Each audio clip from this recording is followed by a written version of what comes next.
From the culture of the American South, where roots hold stories, comes a natural deodorant inspired by generations of wisdom. Introducing Rootwork, the all-natural foundational Black American-based deodorant infused with the magic of High John the Conqueror root. Our unique blend enriched with this legendary root offers 24-hour protection, rooted in the power of nature. Embrace this deodorant that celebrates culture, history, and your well-being. Unlock the magic of Rootwork today. Experience the pure essence of nature. Visit rootworkstyle.com and make the switch to a healthier cultural choice. Doing the late night chop up, as I always do. A lot of folks in the room already. What's up, man? I'm glad to have everybody tuning in. Hope you guys are having a good weekend so far. What y'all doing up so late, man? So a lot of y'all in here real fast. Y'all hopped in here real fast. What y'all asses doing up this late? I'm up late because I'm working. I'm working on the documentary film, Microphone Check. We've been just getting all the edits and stuff together. It's a tedious process, but we're doing it. That's why I'm up. Now, what are you guys doing up? Money earning, my burning. Especially some of y'all East Coasters. Because the East Coast is got to be around 3 o'clock right now on the East Coast. Yeah? Oh, hold on, let me turn some stuff down. Hold on. But yeah, it got to be around 3 o'clock on the East Coast. So either y'all working at Amazon, driving Uber, or doing some stank for some bank. And speaking of stank, did y'all see that sexy red tweet? She had something about how her coochie stank or something. It was something real degenerate, and they got her walking around. She's pregnant allegedly, and man, listen. There's a reason, like I said recently, there's a reason why the white corporate media, they're elevating that as a representative of foundational Black American female culture and our culture in general. And we have to combat that type of stuff, man. We have to really combat those type of images that they put out. You know, they keep parading these pregnant hood rats around and these ratchets and you're pregnant twerking and you know, that does something to children psychologically when they see that. And that's the only thing they see. There's no counter. You don't really see any counter images that they're portraying of us. They're just showing us as ratchet as possible in the corporate structure.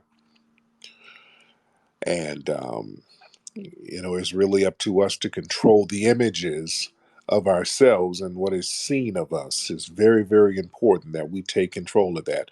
Now, listen, you know, sometimes a little ratchetness is cool just to balance things out, you know. Even back in the day, you know, niggas would like a nice little hood rat every now and then. You know, hood rats do have a purpose. I'm not throwing hood rats under the bus. Hood rats have their place. If you need to hide a gun somewhere, the hood rats are there. If you need to get your hair braided for $30, the hood rats are there. You dig? Hood rats have their place. They do have their place. If you want to get a discount on some boosted clothes, the hood rats got the hookup. Hood rats do have their place. If you need a plug to sell food stamps or an EBT card, hood rats do have their place. But that's not something that should be normalized. You just don't normalize that stuff. Other stuff going on. Did y'all see what's going on? I saw something. I'm trying to verify it. They said some member of BMF, a lot of BMF guys about to go to jail because one BMF guy, some guy who was claiming to represent BMF, has been doing a lot of YouTube interviews.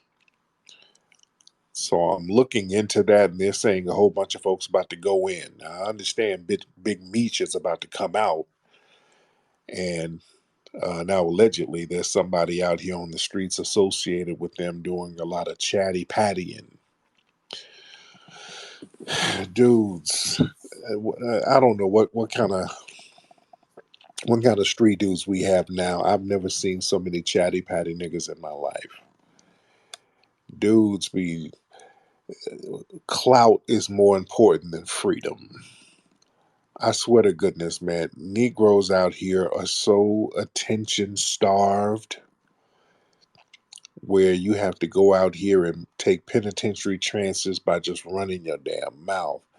The Keefe D's of the world, and nobody's defending Keefe D. Keefe D had a get out of jail free card.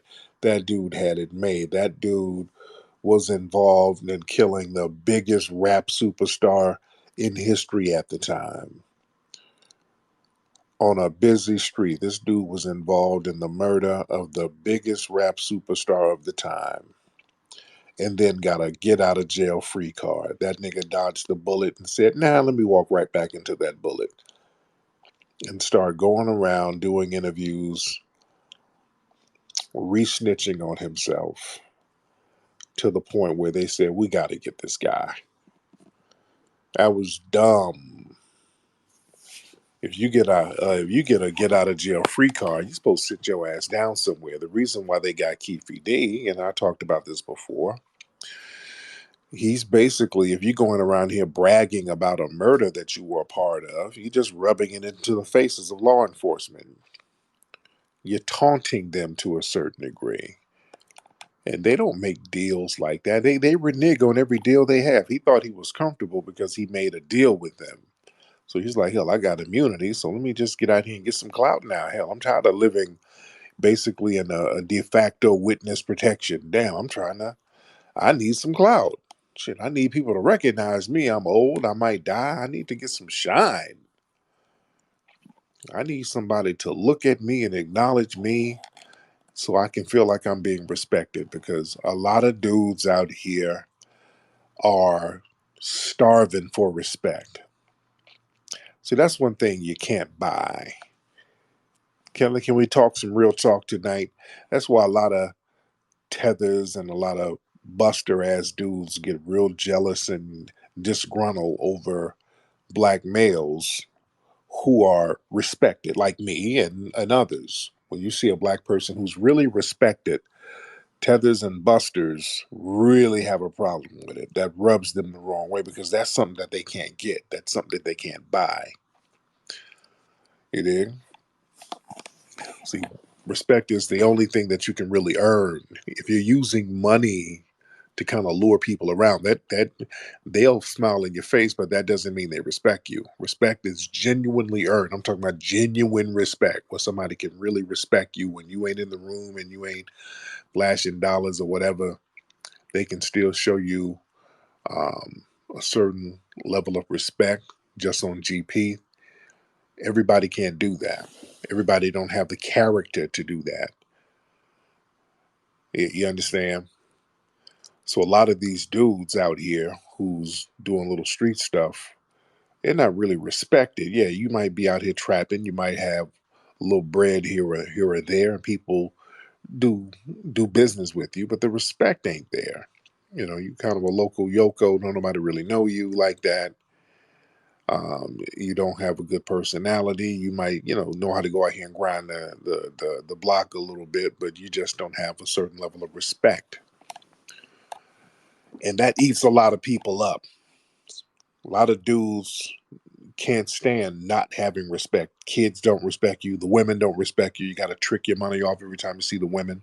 A lot of niggas are bothered by that. So a lot of these dudes who are in the street business, because they're so insecure about not having respect, they start getting out here and getting on these damn interviews, running their damn mouths, trying to build up a certain level of respect, talking about their exploits.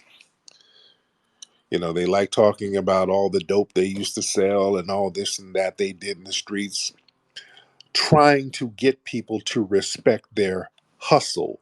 But just the fact that you're on an interview on YouTube running your mouth about specific details as it relates to street business proves why you shouldn't be no respected nigga and shows why you were not respected on the streets. Just by virtue of you getting on an interview running your damn mouth shows that you are not the type of nigga that should have gotten any respect on the streets. That's why you don't have it. Nobody respects a chatty patty dude sitting on a Vlad interview talking about street business. That's the dumbest thing imaginable. And when I was on Vlad and Vlad tried to ask me about some street business, hey man, we don't talk about that. Let's talk about some real stuff. You know, I don't discuss street business at all, especially with a square. Somebody who ain't in the game or who ain't never been in the game or never been around the game. The hell I look like talking about some street business with you? You know, or anybody, even other cats in the game. I'm not gonna get online and talk about no street business with anybody online. You dig? And really not in person unless I knew you from back in the day and we just kind of on some family reunion reminiscing and chopping it up for old times, you know, a private conversation. But yeah, I don't discuss that or any street business with nobody. You don't supposed to do that. That's a super unwritten rule. You don't do that, let alone a damn Vlad or people like that. And there's others. You know, cats gonna have to learn how to keep their mouths shut and go out there and get some real respect and stop sitting up here putting yourself out there for some damn clout. You're not getting no respect. Y'all out here doing shit for clout. Keep your mouth shut. Man, we got a lot of folks in here tonight. Let's take a couple of calls in here. Now, who's this MAGA guy? Because I know a lot of white supremacists have been hopping on my page with their little community notes nonsense. You know, the community notes, that's the little white supremacist um, trick bag that they use to kind of undermine tweets that we make calling out systematic racism. They allow these people to do their community notes. But go ahead. I let somebody up here. Oh, what happened to him? The MAGA guy. What's happening, man? I let you on here. You just listening. What you trying to do? All right. I was gonna let the MAGA guy up here, but you know, I was gonna let him on, but he bounced. All right, let's get Cha Cha. Let's get Cha Cha in here.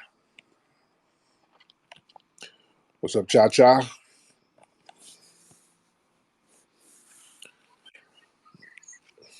Hello, Tariq. Hey, what's up, Cha Cha? How are you? I'm well. I just want to say hello to the room. Oh my God, I love you so much. When you are speaking, well, I'm intelligent, but you make me pull out my notebook and take notes. And I Man, thank you for that. I So, appreciate it. you as well. So, I'm older, but I wanted to ask you about your documentary that is coming up. Because I'm listening to some music now, but I wanted to know um there was there is or there was back in my day. I'm 54. And Okay. by the way, I'm FBA.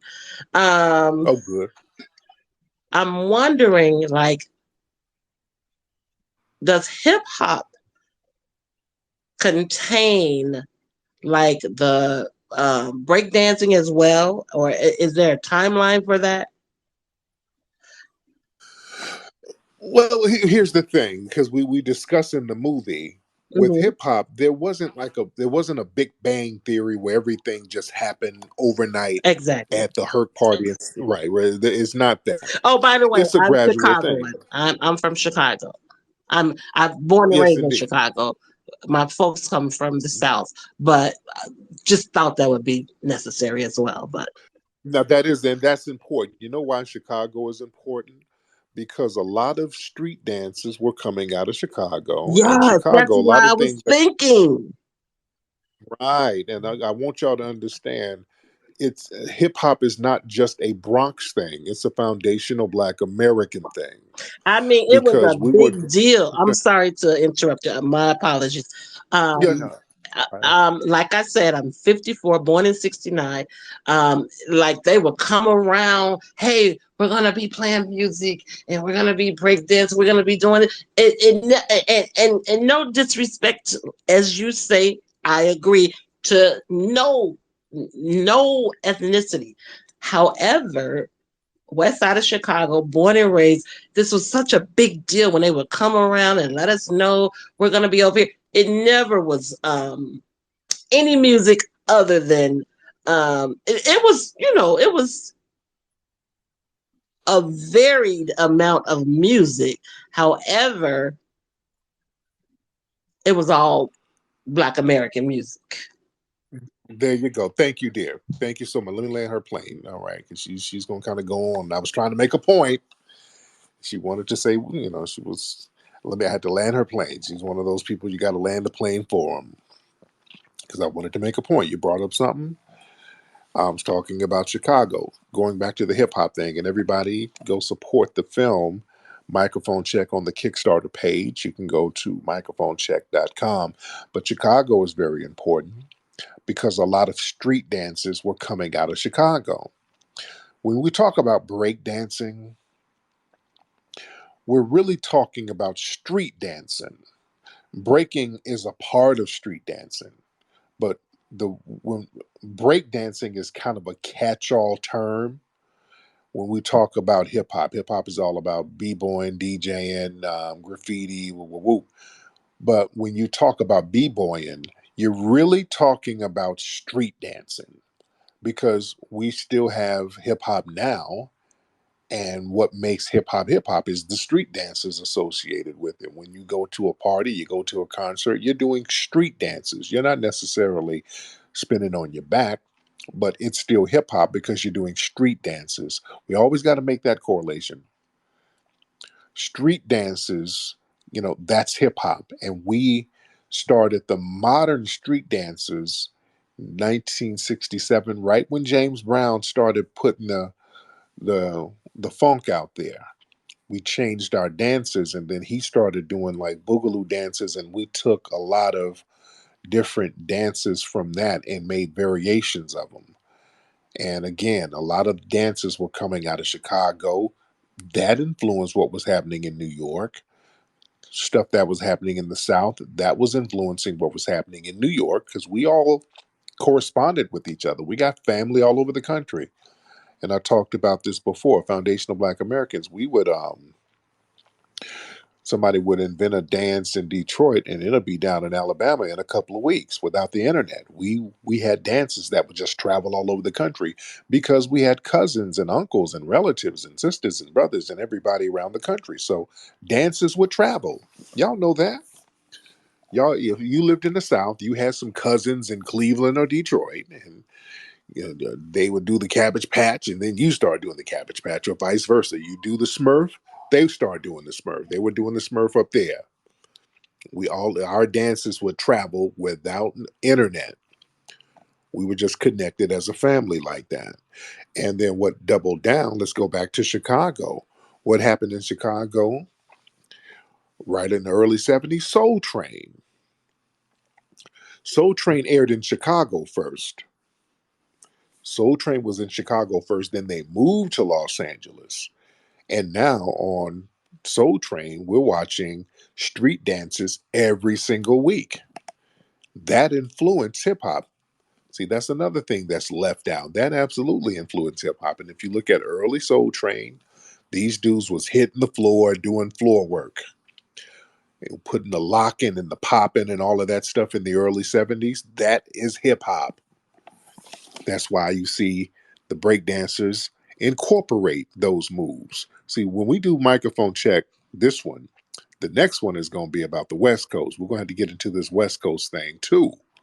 We're going to have to get that story straight too. But this one is very important. We got to get the main story straight, because you got these folks out here. Yeah, hip hop is a Bronx thing. It's the Bronx. No, it ain't. No, it ain't. It became codified in the Bronx, and it became more defined in the Bronx. It became more defined. Hip hop became more defined in the Bronx, but hip hop is a foundational Black American thing, and it took influences from us all over the country. And truth be told, a lot of the elements started to come together out of Brooklyn first. A lot of the elements were coming together out of Brooklyn, New York, with the mobile DJs. It was coming together there first. And then the graffiti aspect of it, that was coming out of Philly first. You see what I'm saying? It was coming from all over different places, but through foundational Black American culture. That was the glue, the foundational Black American culture. We all corresponded with each other. We knew each other. We vibe with each other no matter where we were in the country. See, when people start talking that if you ain't from the Bronx, you can't speak on it. Notice people who say that are goddamn tethers. The only people who say that are people who are immigrants. I want y'all to notice that. Anytime you hear somebody talk about if you ain't from the Bronx, you can't say nothing about what we be doing as hip hop and New York. It's Cardi B, Fat Joe, China Max said something like that. It's always these people who ain't even from the damn soil talking about it's a Bronx thing. No, they're trying to make it seem like Bronx is the same island their family fled from. You see, they try to talk about the Bronx as if it's another immigrant enclave that's cut off from everybody else, and the culture is just locked in within them. Nah, the Bronx ain't no little cut off island that you done fled from. No, we correspond with each other. The Bronx is in the United States, full of foundational Black Americans who correspond with other foundational Black Americans. We all vibe with each other. They're not locked off like you locked off from you. You don't correspond with y'all families back there. See, again, these people who done fled, they don't talk to their abuela no more. They don't go back. Y'all don't go back to them little janky little islands y'all done fled from. I'm not being mean spirited, but can I keep it real tonight? I'm not trying to be mean spirited, but y'all don't really correspond with people. Y'all, they be waving these flags around and don't be going back. Y'all saw that interview with Kodak Black. Kodak Black ain't never been to Haiti. He said he ain't going, but they have a Haitian flag all over the place. When they said when you going to Haiti, hell no, shawty, I ain't going to no Haiti. I ain't going nowhere near it. See, and then they try to play that game with us over here, like the Bronx is some kind of cordon off place where nobody's communicating in the outside world with them. No, no, no. No, no, no, no, no. It ain't like that. Brothers and sisters from the Bronx, they were being influenced and corresponding with other Black people and foundational Black Americans who were not in the Bronx because they still have family in the South. They have family all over. So it's important to get the story straight. It's important to get history straight. It's very important. This is why the microphone check film is so very important, family. This is an extremely important film. Let's get some more folks in here. Let's get Big Pen. Can't pronounce your first name. Arenza, I think that's your name. Because I can't see for shit. Arenza, what's up, man? Hey, what's up? What's up, man? Hey, Tariq, I got a quick question for you, bro. Yeah. I've been telling my friends about this Middle East conflict to stay out of it. Was I in the right? Absolutely. Yes, 100%. We need to stay out of it. I ain't putting on the cape for nobody, man. But I'm super, super out of it. There was a video I posted. There was a sister who got pulled over. They said she shoplifted or something. Who allegedly, I don't know. But the race soldier, white cop, pulled her out the car and just started socking her in the face, slamming her on the ground, very unnecessarily. You can tell he was just using the arrest as an opportunity to get some licks in because he knew he can get away with it by beating up a black person. And boy, these cowardly white supremacist males were just celebrating this sister just getting beat up for nothing. She didn't, even if you think she committed a crime, this is an officer. You arrest her. You beating up the woman just because you can, and she wasn't a threat. That's cowardly. Now, if she was a threat and you had to neutralize the threat, yeah. But if you're on some I'm white and I say so, she was resisting, which she wasn't, and you're using I'm white and I say so just to see a white man get a lick off on a black person, well, that shows your cowardice. And I notice a lot of the people co-signing the black woman getting socked in her face by the race soldier. And by the way, the race soldier, his name is Colin something, and this happened in Vallejo.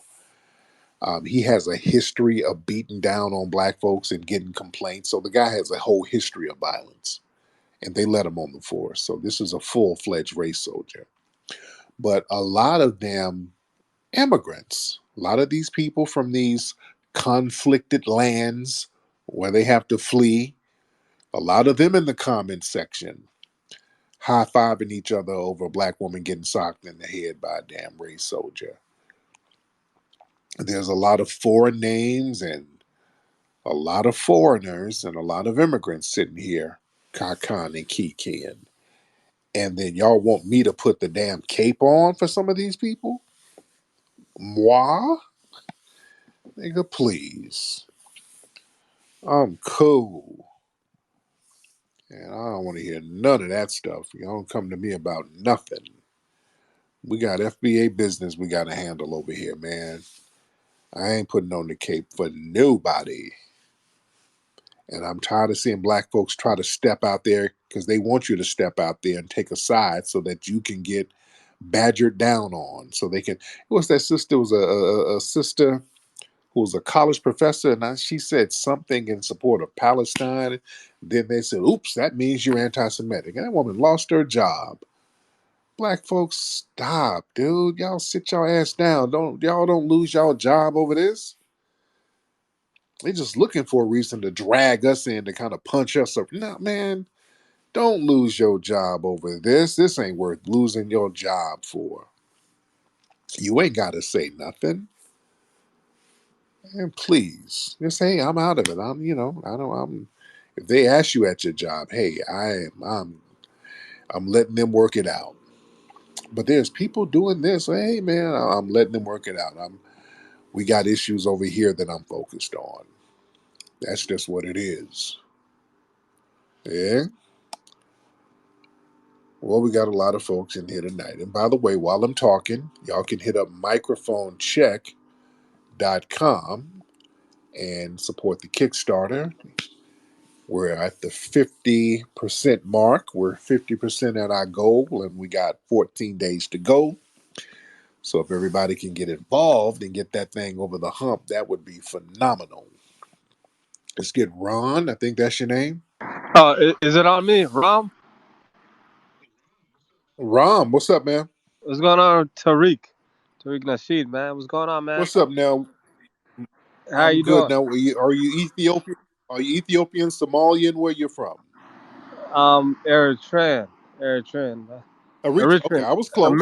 Eritrean American, man. Yeah. There you go. So what's on your mind?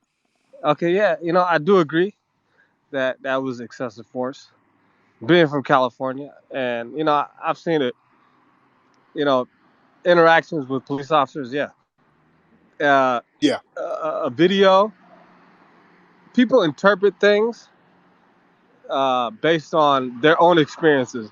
And if they haven't been through that scenario, then they have like either a vague understanding or they'll just interpret it based on their lack of knowledge. So yeah, I don't think that woman should have been slammed and punched in the face.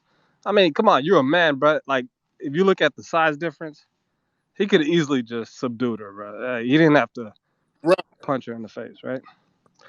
So right. yeah, I mean, if she did supposedly take merchandise, he could have. That would have been easy work. Like, I think he had some like pent up aggression throughout the day, because usually police officers, they have so many interactions throughout that day that it takes away from their ability to be unbiased or partial when they Nah, deal with people, right? that's splaining, brother. That's splaining. In that video, Okay. that race soldier was actually he was casual. He casually, because you can tell it wasn't no immediate threat. The woman wasn't a threat. By the way, he just walked up to the car, didn't have his gun out, casually opened the door, pulled her out, and started beating on her and throwing her around. He knew that was his opportunity to get his racial licks in. All right. We got to understand this is how they think. And he knows, hey, this is a black person. They're accused of a crime. I'm a white supremacist, and I got a bunch of other white supremacists backing me up. So now I can get these licks off without any punishment. That's why he did it. That's the only reason they did it. It ain't no pent up aggression. It ain't no, oh, there was some I mean, interactions we had yeah. earlier. I You know, mean, he knew pent up aggression, meaning maybe he has, like, obviously he has some sort of like subconscious thought process that made him it do ain't that, even right? subconscious. It's called white supremacy. He knows That when they see part, a that part. black person, let me, dude, thank you for the call. Let me get in there. Look, family, did y'all see a video I posted the other day? A white woman walked into a police station with a gun. I forgot what city this is in. This white woman walked into the police station with a gun and just started bussing. She started letting off shots in a police station. They ran out and subdued her. They didn't punch on that woman. They didn't kill her. That woman didn't have a scratch on her. I don't want to hear about no damn pent up aggression. They know who not to punch down on. It's called white supremacy. We're not going to explain all that. It ain't that complicated. It's called white supremacy. Nothing more, nothing less. It's not ignorance. I don't make excuses for these people. They doing stuff because they know that they got the backing of a military system, and they like, okay, these Negroes ain't gonna do nothing. They don't have the power to do anything. Yeah, we got these Negroes subdued. They're too scared to go kamikaze on one of us. So yeah, I'm good money right now. That's how they think. Until somebody says, hey, enough is enough. See, people were doing that with George Floyd. That's what happened with the Chavin thing.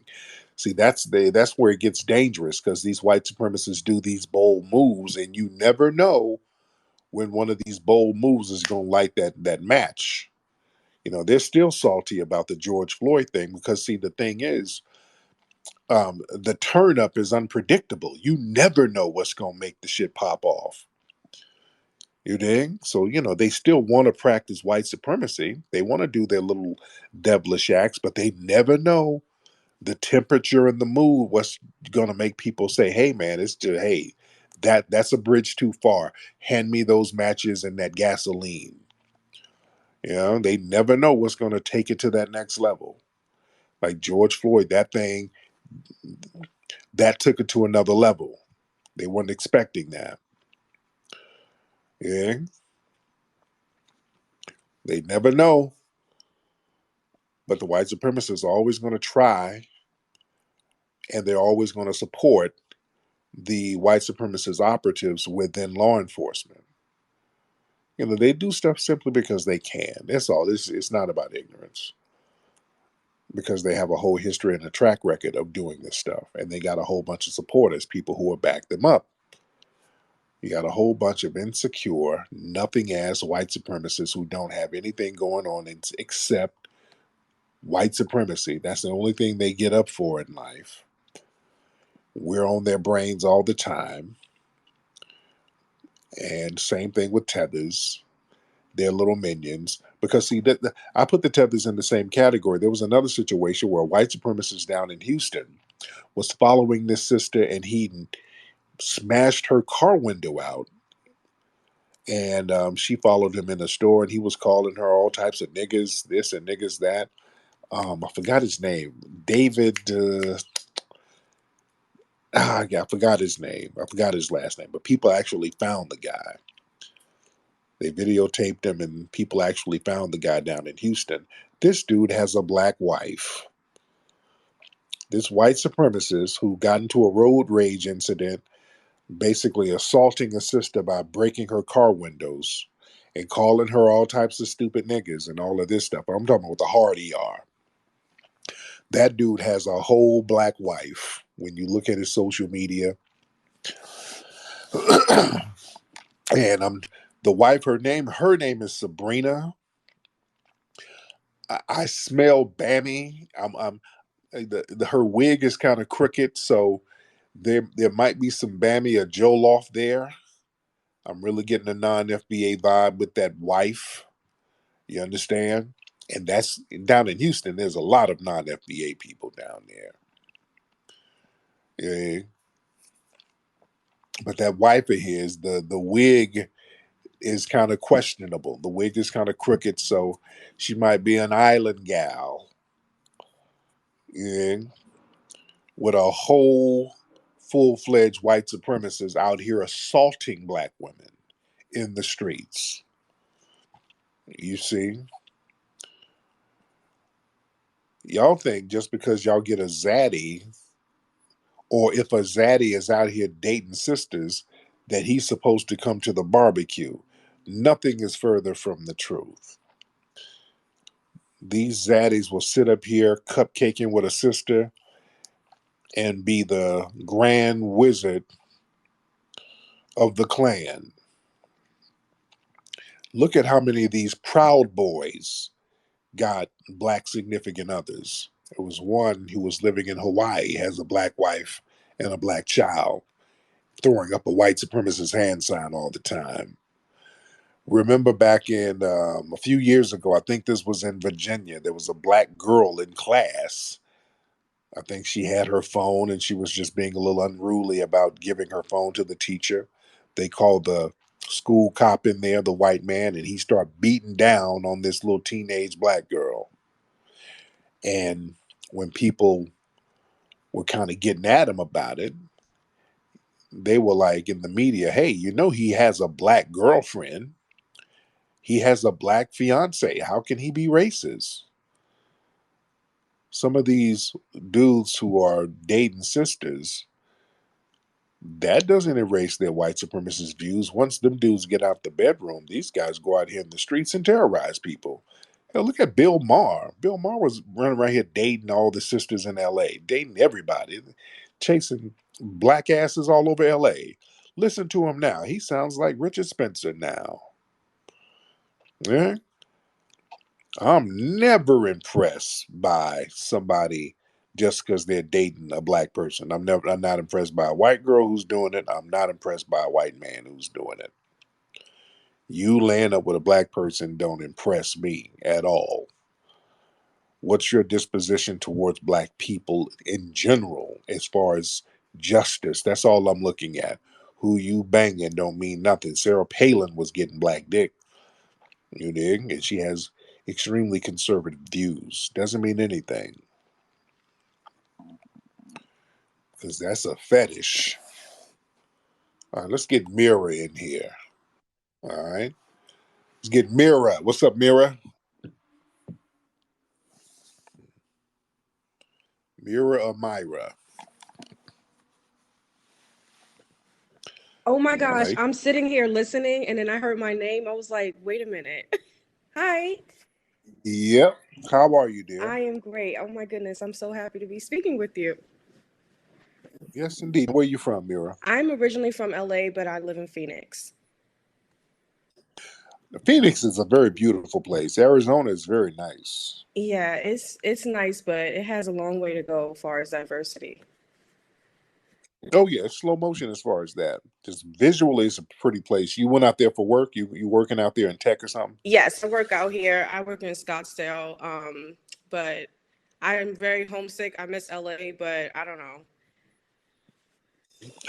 What part of LA were you from? I grew up in Compton, but I was like living in Studio City.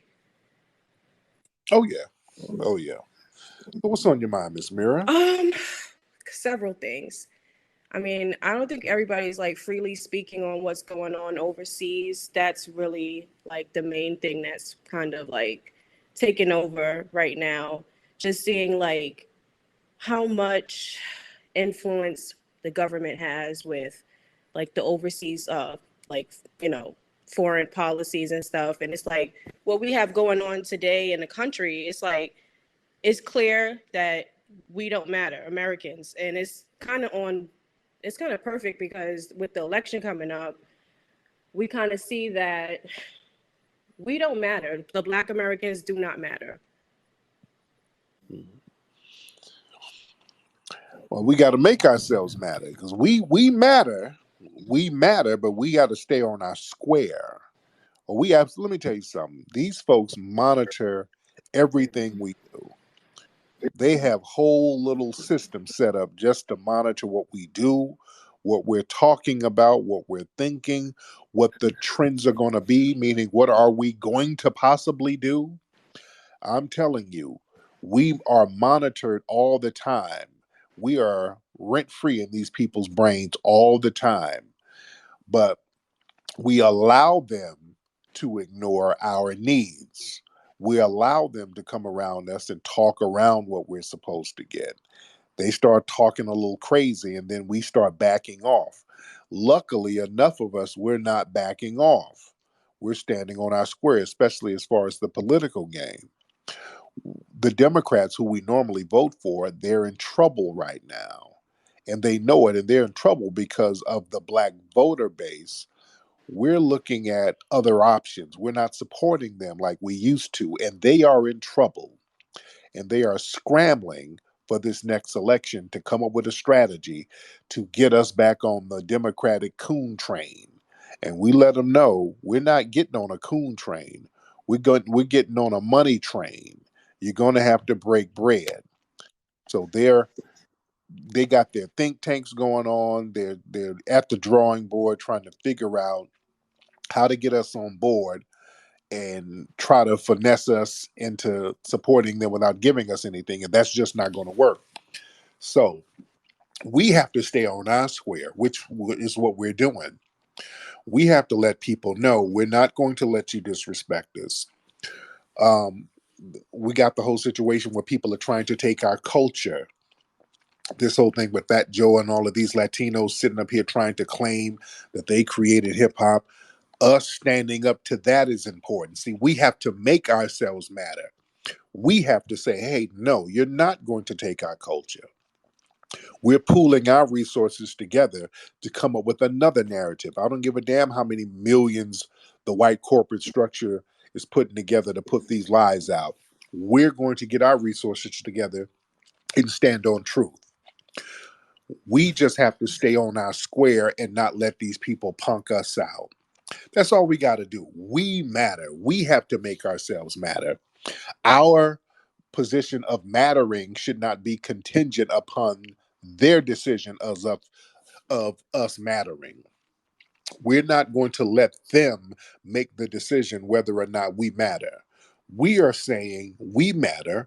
We are a specific lineage group. We have a unique history. This is our land. We have rights. We're going to exercise our rights and we're going to exercise our codification to make you do what we want you to do and give us what we are supposed to get. We're not going to let you disrespect us. We are not going to be forced to vote or support any of your identity politics.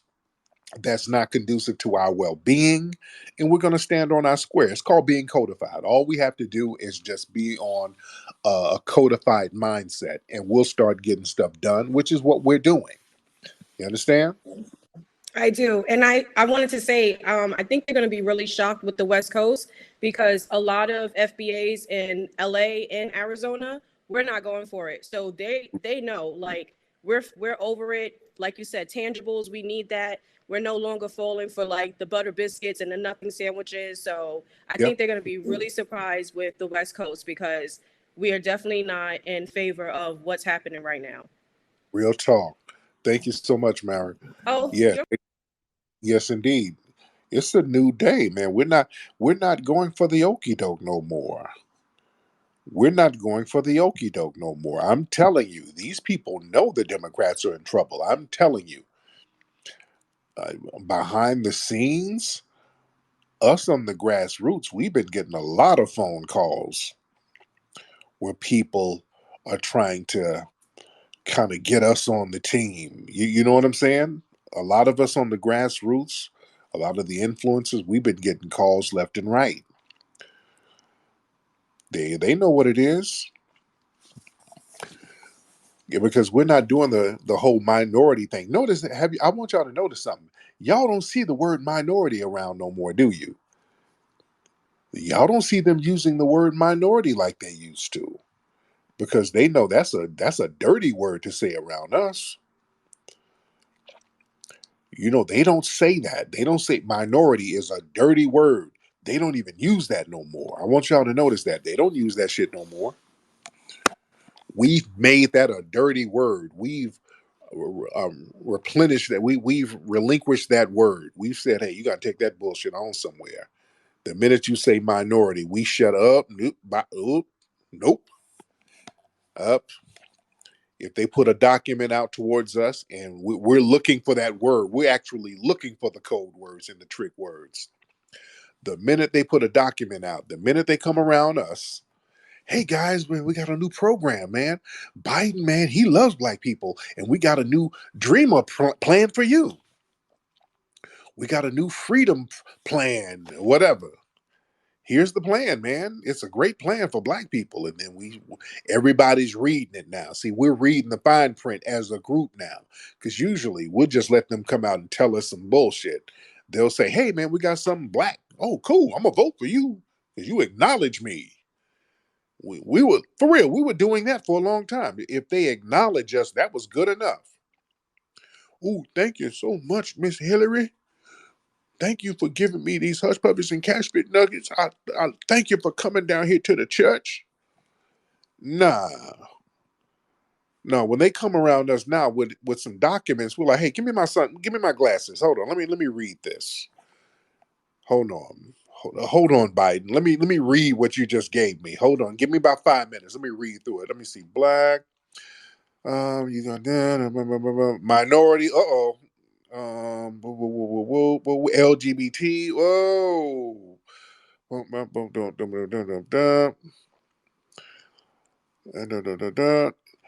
Immigrants. Nope. Get this shit out of here. Yep. We're looking for the main words. Minority, LBGT, immigrants. Nah, we're good. Take this back. That's why y'all notice they keep having these old jive ass reparations committees now all over the country, which are basically Democratic fronts, because now they have to use our language. They have to use the word reparations.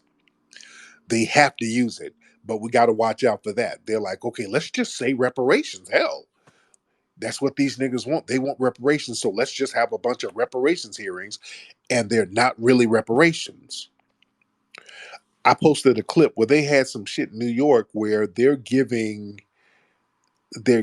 think they're giving loans to ex-convicts or something to open up weed dispensaries, something. I know it's some kind of program. And they had a press conference with a bunch of damn Latinos and a dude with a Dominican Republic flag on his hat up here talking about, yeah, I'd like to thank the city, and this is reparations right here. Yeah, we got locked up for selling weed, so now we can sell weed legally. I'm like, what the We? Who is we? And what reparations got to do with you? You got on a Dominican flag talking about some damn reparations. Get the whole hell out of here. We're not going for that either.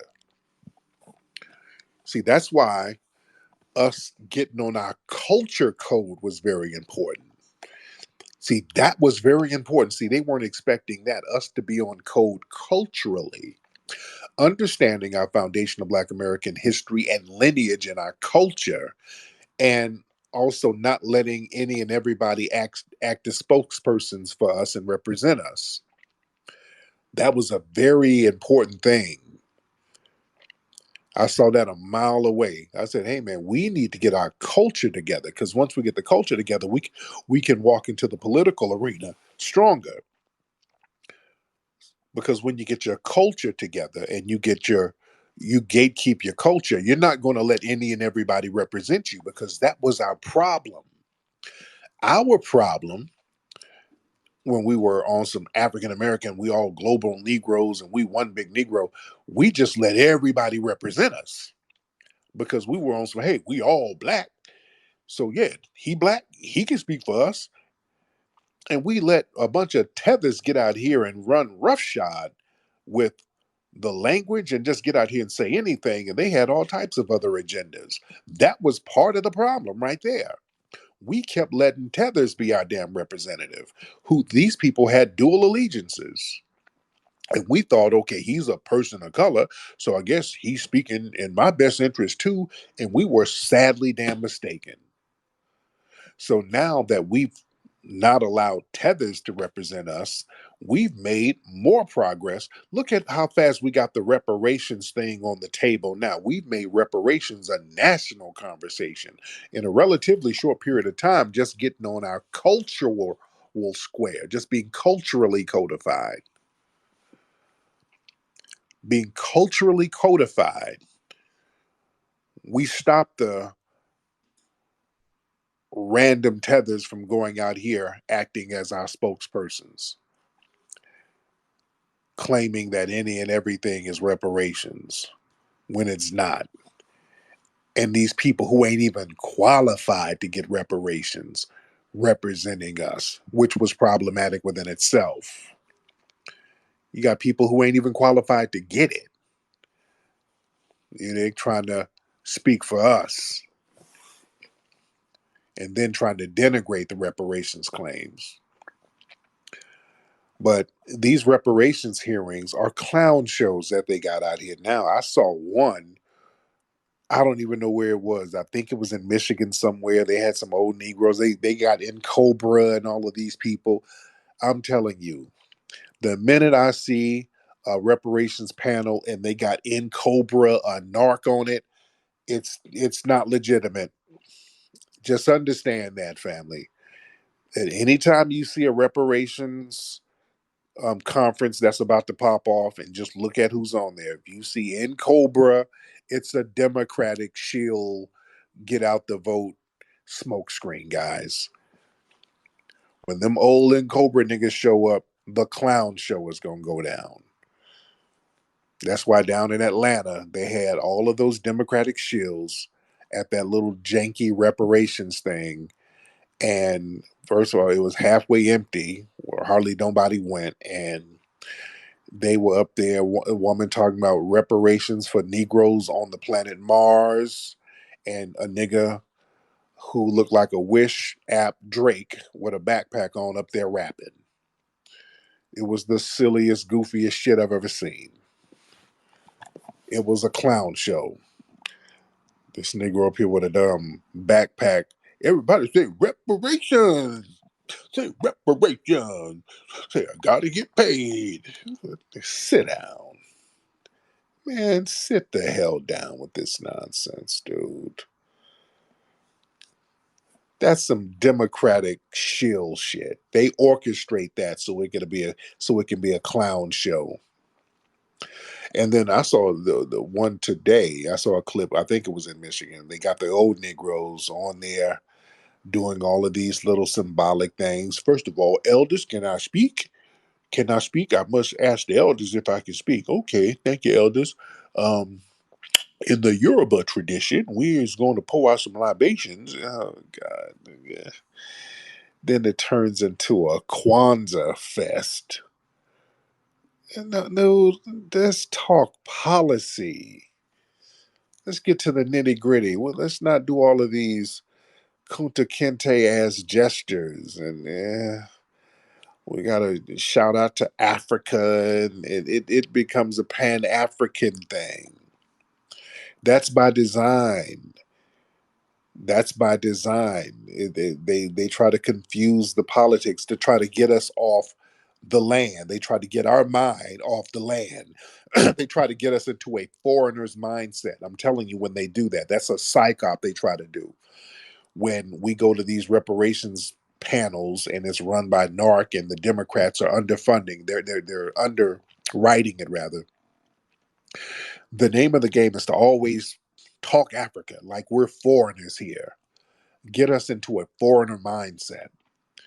That's with them. They always have to get us to think of ourselves as somehow foreigners on our own land. We're a foundational Black American family. Please understand. Don't ever let nobody play you like no goddamn foreigner. You are not a foreigner in any sense of the word. You are not a foreigner. You are not comparable to a foreigner. Your home is here if you are a foundational Black American. Don't let them run that Wakanda, Kundalini, Mother Africa is our real home. But dude, this is our home here. Because when you start thinking like that, you're going to start thinking in terms of, okay, I need to get what I'm supposed to get on my land. Because what they'll do when you start talking about Africa, they're like, well, we can get you over there if you want to go. We'll work out a deal with Ghana so you can be scammed. I mean, so that you can go home, so you can do the year of return, so you can return some money. I mean, so you can return your spirituality. You see? So it's a game. This is our homeland here. And when you start thinking in terms of that, you're like, hey, wait a minute, I'm going to need something for what was done to me here on my homeland. I was aggrieved on my homeland, on my ancestral land. Yeah. And I need to be compensated for that. All right. Let's get Princess L. Bay in here. Princess L. Bay. Hey, Tariq, how are you? I'm good. How are you, ma'am? I'm doing great. I want to put something on the table. Um, Mm-hmm. the conventions, the RNC and the DNC conventions are coming up next year. Yeah. The RNC Yeah. will be in July in Milwaukee, and the DNC will be in Chicago in August. So I'm thinking that our reparationists, activists need to show up at these conventions and make our case and be heard.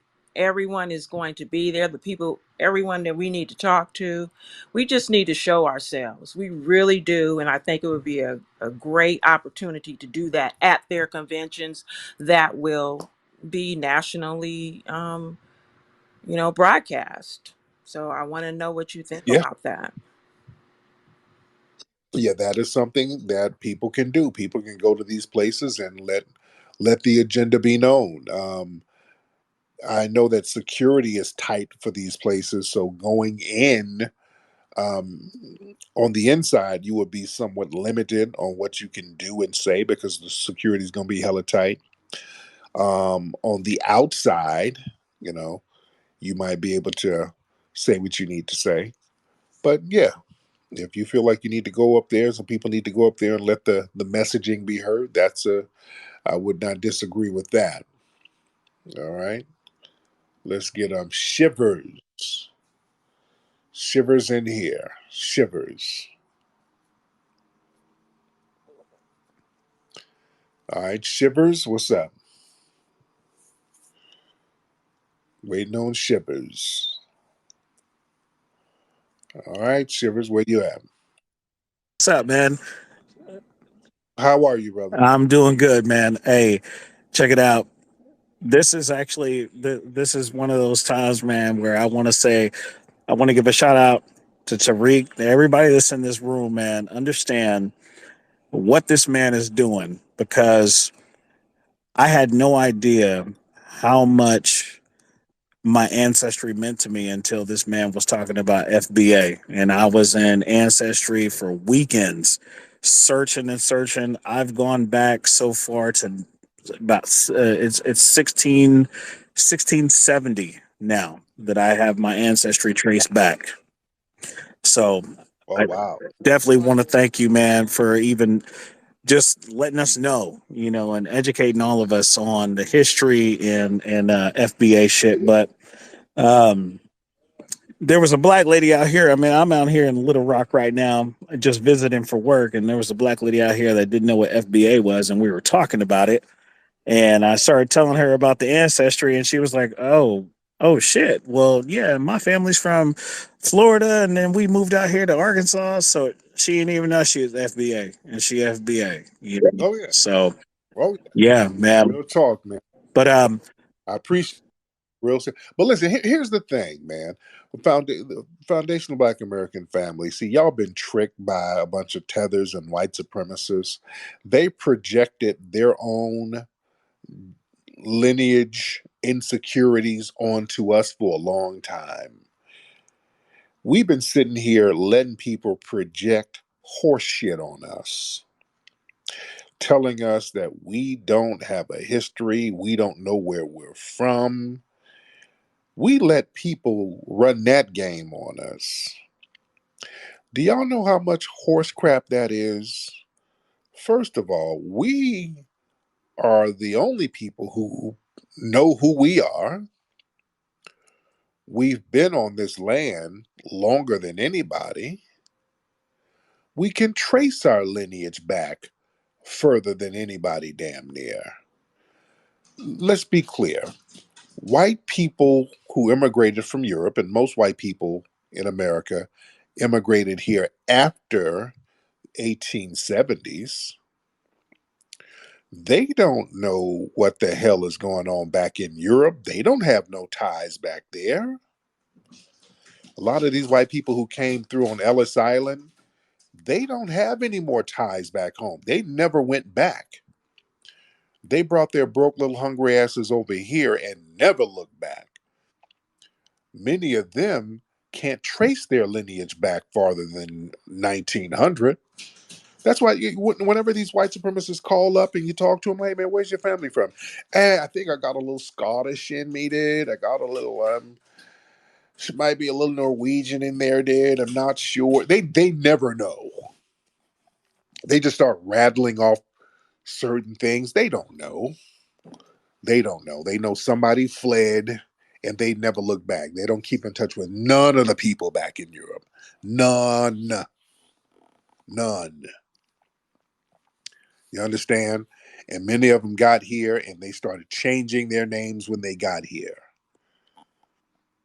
Many of them started changing their names. The Italians, those people, they didn't have no paperwork. A lot of these people from these poor places in Europe, they would come over here and just get brand new names. And if they didn't want to seem too ethnic, they would change their name to Christian names. You dig? Yeah, so a lot of these people ain't really white. They just got whitened up a little later. Because you got a lot of people who came over here in the 1960s from some of these Middle Eastern countries. And they done got little nose jobs and changed them last names. You dig? And really, some of the African cats, and they really know better. See, they tried to get in on the dog piling, and then we had to start checking them heavy. And they still try to pull that, but we check them because they don't know their history either. We know our history more than they do. They don't know their history. And we got any African brothers and sisters in here? I'm not trying to shit on you, but we got to keep it 100. We keep it 100. And I'm not dumping on you, but they don't know. You don't know your history over there because your history's been remixed too many times. You've been recolonized too many times.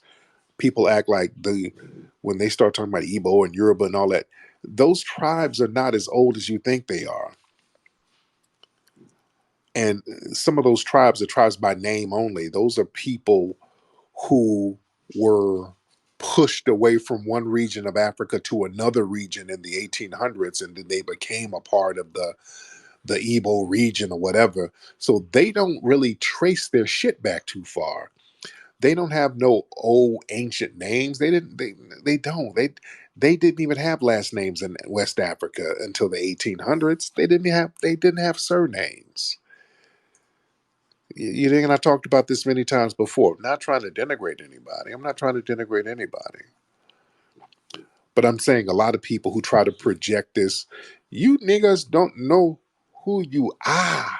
Like, no, motherfucker, you don't know who you are. You're the one who doesn't have a birth certificate. You and your whole family, your birthday is on January 1st. You don't know who you are. Don't project onto us. So I'm not denigrating y'all. I'm just saying, y'all, we're not playing the project game no more.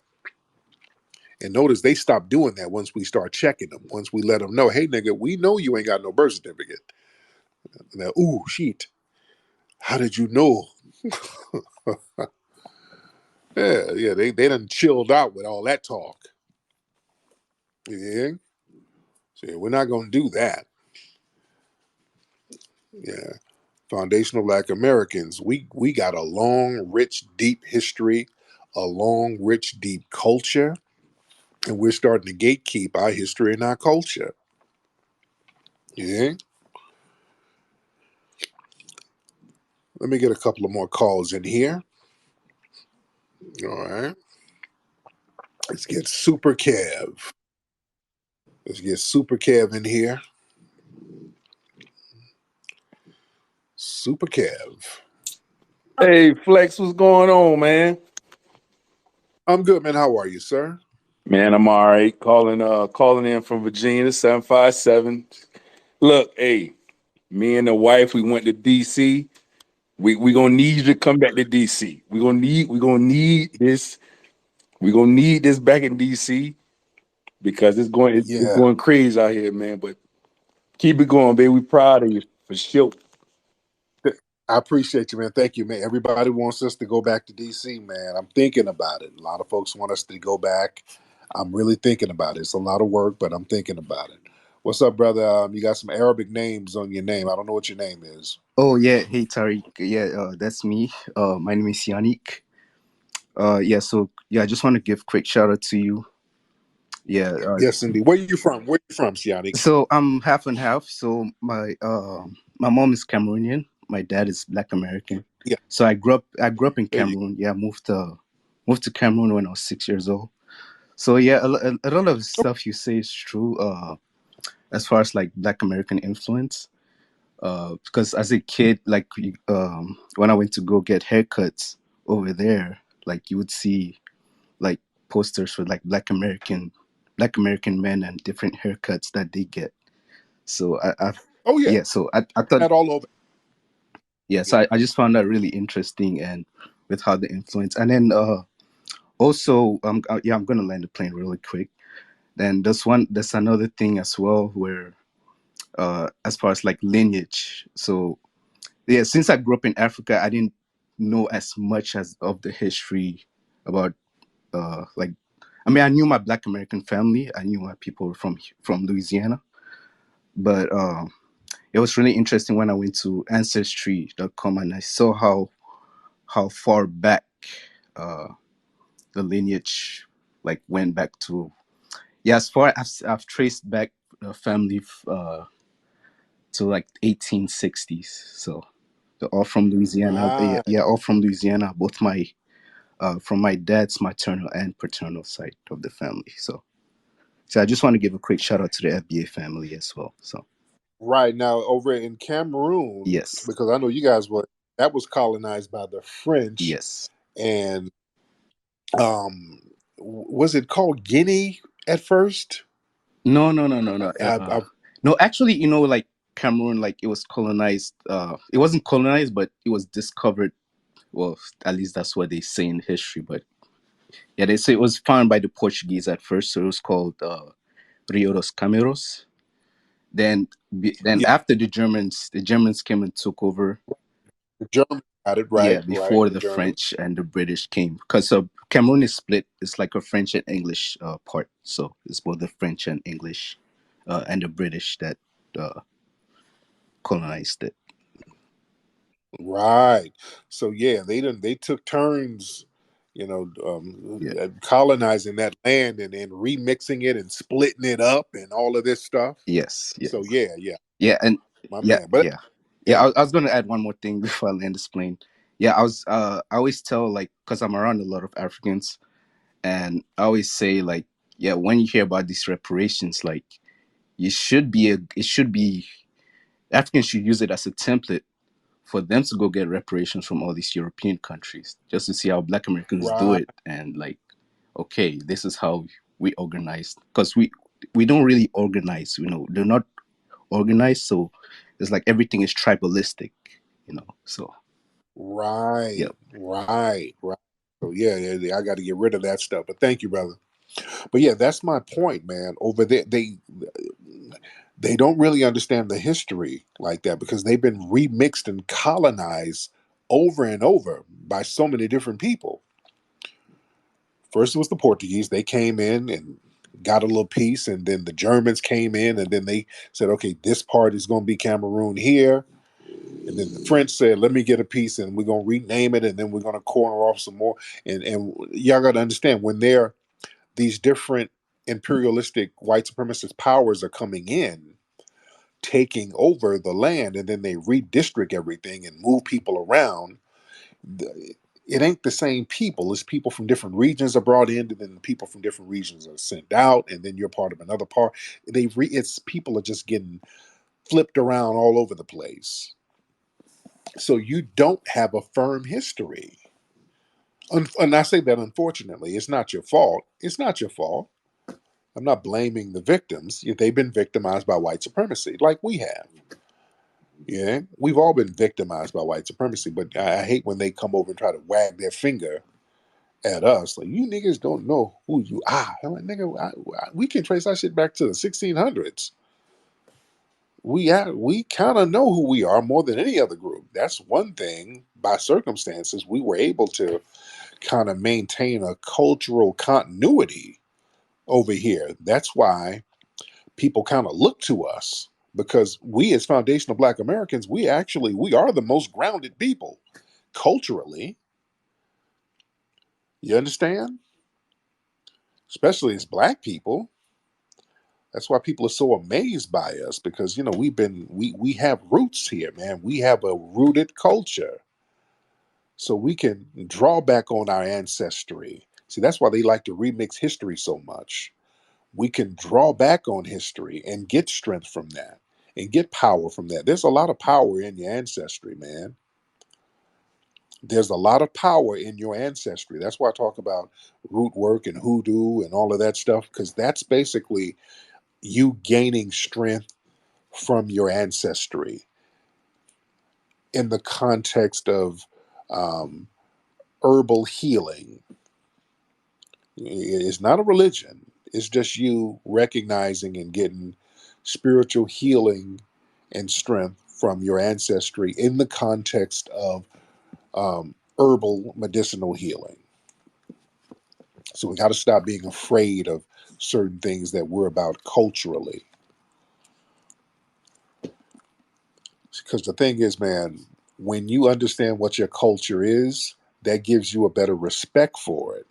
And when you have respect for something, you will fight for it more. See, I respect our culture as a historian because I studied stuff that a lot of people normally didn't study. Then we start bringing that out in the forefront. That's why we did the Hidden Colors series, which changed the game.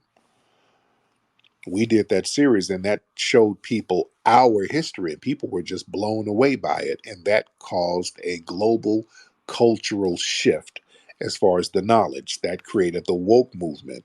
That's why there's now an anti woke movement. The anti woke movement that's out now is a result of what?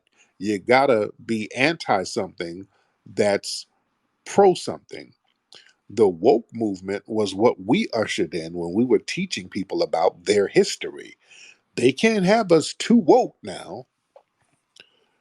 You know? That's why Florida and DeSantis says the war against woke. These niggas are too woke.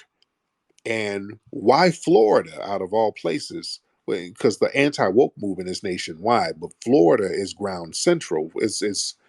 Um, it's the center for the anti-woke movement. That's where they're actually pulling books out of schools. They're taking it to a whole different level because Florida was a place where the woke black folks went first. That was one of the places that they were going. Well, they went to the swamps up there in North Carolina too. But Florida, and if you watch the movie American Maroon, we talk about that. Some of the riders were getting out of South Carolina and Georgia and places like that, going down into Florida, getting armed up. That's when you had some of them, the military FBA riders down there giving them white supremacists the business. Them brothers shut slavery down out there in Florida, which they don't like talking about. Florida took a major L from the black Seminoles and the black Maroons that they don't like talking about. They know it, they just don't like talking about it. Y'all need to go watch and study the movie American Maroon. The white supremacists, they don't like taking no L's. The black Seminoles gave them an L because they had to strike a deal with them. See, when the white supremacists deal with black folks, we're supposed to just be defeated and we're supposed to bow down. See, they don't. That's why they don't have no treaties with us or anything. They don't. They don't like striking deals with us. The closest thing to a treaty they had, well, they had a couple. Um, the Jessup's Proclamation, which was before the Proclamation Emancipation, and the Jessup Proclamation was a deal they cut with the Black Seminoles that they don't like talking about because the Seminoles were down there whooping ass and they were burning them plantations down and slicing and dicing them white supremacists left and right. They were like, okay, we can't put these niggas, if we, enslave them again, we can't put these niggas on a plantation. They just gonna turn everybody up. They were like, so let's make a deal. Hey man, look, let's call a truce. Y'all stop turning up on us, man. We won't put you in slavery. We all got to get the hell out of Florida though. That's why they started sending the black Seminoles to Oklahoma. That's how they ended up out there. That's why all those Seminoles were out there in Oklahoma. They're like, hey, just they signed this piece of paper and y'all go about y'all business. Shit. And don't tell nobody. You keep your mouth shut. Y'all just leave. Y'all niggas is doing the most. So a bunch of black Seminoles went out there to Oklahoma. And those are the people, those are the folks who eventually did the Black Wall Street. That's why they took revenge on them with the Black Wall Street too, by the way. Again, y'all really go look at the movie American Maroon and study that. The white supremacists, they hate taking L's. And Florida was an L for them. Black folks killing all them white people down there. Most of those counties are named after white people who got killed by black folks who were fighting black folks, like Jacksonville. Andrew Jackson got his ass toe up down there. His troops got toe up. They tried to make it seem like he was winning, but they were lighting his little ass up there. And Dade County, General Dade was a general who the black Seminoles toe up. They ambushed them niggas and killed almost all of their men. And then got some machetes and chopped their asses up. And that's what Dade County is named after. The Black Maroons lit that ass smooth up. They hate talking about that. Y'all better Google what I'm telling you. Them brothers was not bullshitting down there. Them brothers with dreadlocks and gold teeth. And that's the look of Florida now. Dreadlocks and gold teeth. Yeah. They don't like talking about that. But yeah, go study that movie American Maroon. We break all that down. It's a long movie, a lot of good game in it, man. A lot of great history. We break it all the way down. You dig? Y'all can check that out on fbastream.com, or you can get the Blu-ray. Very good film.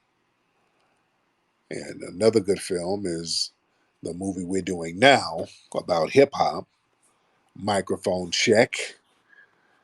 And again, we're doing this film out of respect for our culture. I have respect for our culture. I take a personal offense when I see people trying to rip our culture away from us. I'm offended as a historian because I know what my folks and our people had to do to create these cultures. See, when we created certain music genres and these cultures, there was a backlash that we have to face. Every time we created a new genre, it was us, the foundational Black Americans, who had to eat the backlash. When we created jazz, there was a backlash. We were going to jail behind that shit, man. Rock and roll, there was a backlash. We were going to jail behind rock and roll. They were locking artists up, family. We were traveling around the country, ducking and dodging white supremacists, trying not to get lynched. Look at those old movies about black artists back in the 50s and traveling around and all the stuff they had to go through and things they had to survive for people to come and rip the culture away from us, just like with hip hop culture. Man, hip hop, when we first started it, there was a negative backlash that fell on us, the foundation of Black Americans. We had to get the negative backlash. We had to get the denigration of saying that's jungle music and y'all niggas are spinning around like monkeys. And we had to take all of the negative bumps and bruises on that, especially in New York when the brothers were creating it. These brothers had to sneak around and um, steal electricity to have a jam, something that kids can do to get out of trouble. Dudes would have to go out here in hostile areas in the Bronx to try to create something where people can just kind of get out the streets and enjoy themselves. And they were risking their lives. They had to get gang members to do security so they wouldn't get robbed. You had our brothers and sisters out here risking their lives for this culture to get up and thrive. It didn't thrive on its own. It was foundational Black Americans out here in the streets taking chances, risking their lives. There were people getting killed at some of them parties at the Bronx. You understand? Brothers was getting shot up in them joints. Niggas getting stabbed. Yeah, Hurt got stabbed. A lot of folks don't know that. Hurt got stabbed in the hand. That's why he stopped doing a lot of his parties around 77. So black folks were out there risking their lives to create a culture that would eventually become a global phenomenon. I'd be damned if I let a bunch of goddamn Hispanics and Latinos who were not there, who were not being denigrated like we were, come along and talk about how much they created at 50 fucking 50. Man, please. That's why I'm so passionate about that, because I'm offended. Y'all don't know how much that offends me. No, I'm not going to let our forebearers be disrespected like that. You know, you have to risk your lives and you have to do all this work for some people who didn't get a scratch on them to come along and then benefit and get the fruits of the labor. Nah, no. Nah, y'all don't get to make that claim. Anytime they come out and say that, everybody who's black, especially foundational Black Americans, should be offended when they try to pull that nonsense. Y'all were not out here in the trenches, and you're still not. You understand? And you still ain't out there in the trenches like that. You ain't risked nothing. We gotta, I don't do that. I don't do these little slave relationships. People like to have these slave relationships where we take all the risk. We as foundational Black Americans, we do all the hard work. And then when the fruits of the labor come in, everybody wants to pull up a chair and eat and talk about how much they did. After we done got all the bumps and bruises, we done grew the food, we done toiled the soil, we done planted the trees. Now that the fruits are bountiful, and now we done set the table, now here comes somebody, hey, thanks, man. Whoo, boy, it was hot out there, wasn't it? Mm. Yeah, give me 2 plates. Boy, I'm so hot. Walking up here, all the work we did, whoo. No, we're looking at you like, what the hell? Where you come from? Come on, man. We work hard for this. I didn't see you when I was out here scrubbing the ground and in the soil, my hand. I didn't see you. Where you come from? Oh, I was always there. I don't remember you. Well, you're being divisive.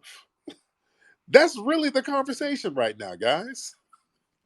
When we're telling these people, hey man, what the fuck you talking about? Y'all were around. I don't remember you being around, dude. You weren't around when we were building this. Well, that's hate. That's xenophobic. No, nigga. That's called you getting the hell on somewhere. I'm not about to sit there and give you credit for something you didn't do. Black family, we got to stop this silly shit where we allow people to just come around us with the most disrespectful stuff imaginable. That's literally what they're doing. That should be checked at every corner. Every time they pull that should be checked.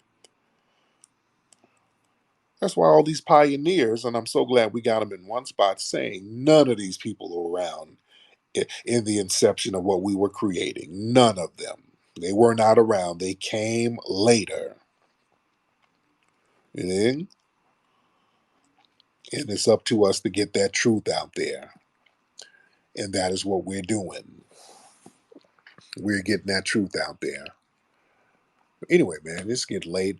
I know it's very late. There's a lot of y'all in here, and I know y'all need to get this to sleep and everything. But everybody, man, the movie Microphone Check, man, this is a groundbreaking piece, and you guys know it is. Y'all know this is going to be a major game changer, and it's so needed right now because this is not just about hip hop, man. This is about gatekeeping our culture in general. This has to be a new norm, fam. Whenever people try to rustle our culture away from us, y'all understand that's a form of ethnic cleansing to a certain degree. Because if we let them get away with it on one level, it never stops. We have to stop that shit at the gate. We can't wait until it's too late. We can't wait until the trains pull up, so to speak. A lot of the stuff has to be checked early on. We let these people get away with too much bullshit, man. We let these people come around us, disrespect the culture, and then lay claim to it, and then disrespect us, and then rub it in our noses. That has to stop. And it's only going to come from the grassroots. Things like this comes from the grassroots. We can't depend on the corporate structure. Anybody who's within the corporate structure, they've already been compromised. They've already coon tested them, so they know they ain't gonna do nothing. That's why they let them into those corporate circles. You understand what I'm saying? It's all grassroots. It all has to come from the grassroots. You dig? And that's you guys. But anyway, man, everybody go to microphonecheck.com, family, microphonecheck.com. Be a part of history. And we'll chop it up tomorrow, man. Y'all follow me if you're not following me on here. We'll chop it up tomorrow, man. Y'all have a good night, man. Papia Kute and Lola Vuve to the family.